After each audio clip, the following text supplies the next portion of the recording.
பேராசிரியர் மாரப்பன் அவர்களே மற்றும் இந்த நிகழ்விலே பங்கேற்று பேச இருக்கின்ற பல்வேறு அமைப்புகளை சார்ந்த பேராசிரியர் பெருமக்களே, சங்க தலைவர்களே, உங்கள் அத்துணை பேருக்கும் என்னுடைய வணக்கம்.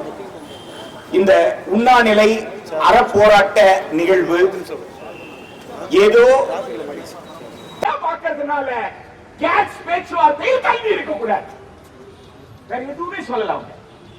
என் சம்பளம் போயிடும் சொல்லல. இப்ப கொஞ்ச நேரத்துக்கு முன்னாடி பதறணுமே, என் குழந்தை கூட, என் ஸ்டூடெண்ட் கூட ஒரு நாளைக்கு அப்படியெல்லாம் அவங்க சொல்லல,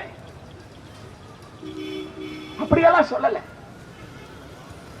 அவங்க சொன்னதின் காரணம் நோக்கத்தை வைத்துத்தான் மற்றது எல்லாமே. கல்வி என்பது சரக்கு, கல்வி என்பது சரக்கு என்று WTO கேட்ச் சொல்லுமே. ஆனால் WTO கேட்ச் கீழே என்ன இருக்கக்கூடாது? கல்வி இருக்கக்கூடாது. 2015 இன்றைய நிதியமைச்சர், ஒன்றிய நிதியமைச்சர், மாண்புமிகு ஒன்றிய நிதியமைச்சர் திருமதி நிர்மலா சீதாராமன் அவர்கள், அன்றைய ராஜாங்க அமைச்சர் மினிஸ்டர் ஃபார் ஸ்டேட் காமர்ஸ் அவங்க கலந்துக்கிட்டாங்க. நாடாளுமன்றம் நடந்துகிட்டு இருக்கு. நான் என்ன கேட்கிறேன், தமிழ்நாட்டின் சார்பாக கேட்கிறேன், 2015 என்ன கையெழுத்து போட்டீங்கன்னு சொல்லு.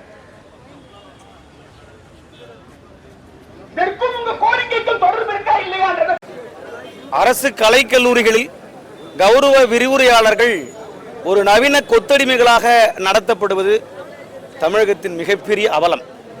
குறிப்பாக உயர்கல்வித்துறையில் நம்முடைய மாண்புமிகு தமிழக முதல்வர் அவர்கள் மாணவர்களுடைய நலன் கருதி தமிழ் புதல்வன், புதுமை பெண் திட்டம், நான் முதல்வன் திட்டம் போன்ற திட்டங்களை அருமையாக நடைமுறைப்படுத்தி வருகிறார்கள். இந்த நடைமுறைப்படுத்துவதற்கு நாங்கள் ஒரு முதுகெலும்பாக கல்லூரிகளில் உழைத்துக் கொண்டிருக்கிறோம். மாணவர்களுக்கு மாதந்தோறும் 1000 ரூபாய் வழங்குவதற்கு தமிழக அந்த வெப்சைட்டில், போர்ட்டலில் மாணவருடைய தரவுகளை ஏற்றுவதற்கு நாங்கள் உழைப்பை செலுத்தி வருகிறோம். அந்த அடிப்படையில் நாங்கள் வாங்கக்கூடிய இந்த ஊதியம் 25,000 என்கிற அந்த அளவில் இருக்கிற பட்சத்தில் எங்களுடைய உழைப்பு என்பது தமிழக அரசிற்கு நடத்தக்கூடிய, தமிழக அரசு நடைமுறைப்படுத்தக்கூடிய உயர்கல்வி திட்டங்களுக்கு நாங்கள் முதுகெலும்பாக இருக்கக்கூடிய சூழலில் இந்த உழைப்பை சுரண்டுவது எந்த அடிப்படையில் நியாயம் என்பதை நாங்கள் மாண்புமிகு தமிழக முதல்வருடைய மெத்த பணிவோடு கேட்டுக்கொள்கிறோம். தமிழக அரசை சீரிய தலைமையோடு நடத்தி கொண்டிருக்கிற தந்தை பெரியார் கனவு கண்ட சமத்துவ சமுதாயத்தை நிலைநாட்டுவதற்கு உழைத்துக் கொண்டிருக்கிற மாண்புமிகு தமிழக முதல்வர் அவர்கள் எங்களுடைய இந்த குறையை போக்குவதற்கு அவர் நிறைவான முடிவை எடுப்பார் என்கிற அந்த அடிப்படையில் இந்த கோரிக்கை வைக்கிறோம்.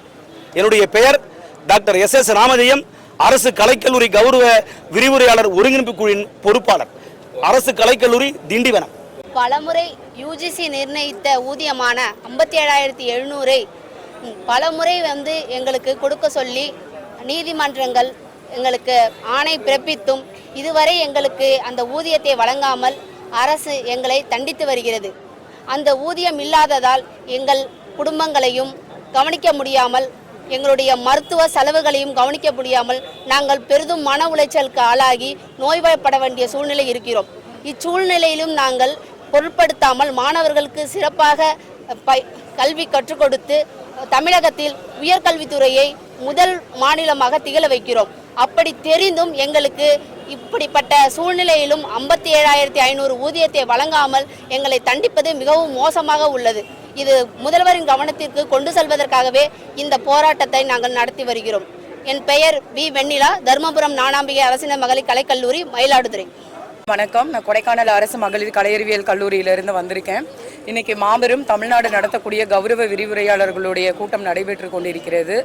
நாங்கள் ஆசிரியர்களாக இருக்கோம், ஆனால் நாங்கள் எந்த அளவுக்கு இருக்கோம் அப்படிங்கிறது சொல்கிறதுக்கு வார்த்தைகளே கிடையாது. கற்றவர்களுக்கு சென்ற இடமெல்லாம் சிறப்பும் உணவும் கிடைக்கும்னு சொல்லி ஔவையார் கூட சொல்லியிருக்காங்க. ஆனால் இங்கே பார்த்தீங்க அப்படின்னா கற்றவர்கள் உண்ணா நிலையில் இருக்கக்கூடிய ஒரு நிலையில தான் நாங்கள் இருக்கிறோம். இன்னைக்கு UGCயோட ரூல்ஸ் படி 50,000 ரூபாய் சம்பளம் கொடுக்க சொல்லியிருக்காங்க கௌரவ விரிவுரையாளர்களுக்கு. நமக்கு அண்டையில் இருக்கக்கூடிய அதர் ஸ்டேட் அனைத்துமே இந்த சம்பளத்தை கொடுத்துட்டு இருக்காங்க. பக்கத்தில் இருக்கக்கூடிய பாண்டிச்சேரி கூட கொடுத்துட்டு இருக்காங்க. ஆனால் அந்த நிலை தமிழ்நாடு அரசுகிட்ட மட்டும் ஏன் இன்னும் வரலைன்னு எங்களுக்கு தெரியல. நாங்கள் தமிழ்நாடு முதல்வர் ஐயாயிடம் கேட்பது வந்து ஒரே ஒரு விஷயம்தான். கௌரவ விரிவுரைகளாக இருக்கக்கூடிய நாங்கள் பல மாணவர்களை வந்து ஒரு வழிகாட்டியாக விளங்கி கொண்டிருக்கிறோம். இன்று அந்த மாணவர்களை விட்டுட்டு வந்தது வந்து எங்களுக்கு மிகுந்த வருத்தம் இருக்கிறது. இருந்தாலும் நாங்கள் நல்லா இருந்தால் தான் அந்த மாணவர்களை வந்து நாங்கள் பார்க்க முடியும். இன்னைக்கு பார்த்தீங்க அப்படின்னா நிறைய கல்லூரிகள்ல இருந்து பேராசிரியர்களும் இங்கே வந்திருக்காங்க. வர முடியாத பேராசிரியர்கள் நிறைய பேர் வந்து இன்னைக்கு சிஎல் எடுத்திருக்காங்க. அவங்களுக்கு எல்லாத்துக்கும் இந்த தருணத்தில் வந்து நன்றியை நாங்கள் தெரிவிச்சுக்கிறோம். அதே நேரத்தில் அரசுக்கு இந்த கவன ஈர்ப்பு போராட்டத்தை முன்னிறுத்தி எங்களுடைய கோரிக்கைகளை வந்து நிறைவேற்றும்படி நாங்கள் மிக தாழ்மையுடன் ஒரு ஆசிரியராக இருந்து கேட்கிறதும், அதற்கு அரசு வந்து முன்னாடி எங்களுக்கு எல்லா சலுகைகளும் செய்து தர வேண்டும் என்று வேண்டி விரும்பி கேட்டு விடைபெறுகிறேன். நன்றி, வணக்கம். அரசு மகளிர் கலை அறிவியல் கல்லூரி கொடைக்கானல் தமிழ்துறையைச் சேர்ந்த முனைவர் ரா. மங்கையர்கரசி பேசுகிறேன். மேடம், இப்போ உரையாளர்கள் 15 பேர் இறந்துருக்கிறதா சொல்றீங்க, பணப்பலன் எதுவும் கொடுக்கலன்றீங்க. அந்த மாதிரியான சலுகைகள்லாம் வந்து எங்களுக்கு கிடையாது. ஏன்னா ஏற்கனவே வந்து நாங்கள் வருடத்திற்கு 3 மாதம் வந்து சம்பளம் இல்லாத நிலையில இருக்கோம். இன்னைக்கு கூட நாங்கள் வரதுக்கு ஒரு நாளைக்கு முன்னாடி தான் 5 மாத சம்பளங்கள் வந்து எங்களுக்கு கொடுத்துருக்காங்க. அதுக்குமே போராடி தான் நாங்கள் வந்து வாங்கியிருக்கோம். நாங்கள் ஹில் ஸ்டேஷனில் வேலை பார்க்குறோம். அந்த ஹில் ஸ்டேஷனோட சலுகை கூட எங்களுக்கு கிடைக்கல. வண்டி வாகன பிரச்சனைகள் இருக்கு. கல்லூரியுடைய நிலைமை பார்த்தீங்க அப்படின்னா மாணவர்கள் வந்து டிசியை வாங்கி திருப்பிட்டு போகக்கூடிய சூழ்நிலையிலலாம் இருக்காங்க.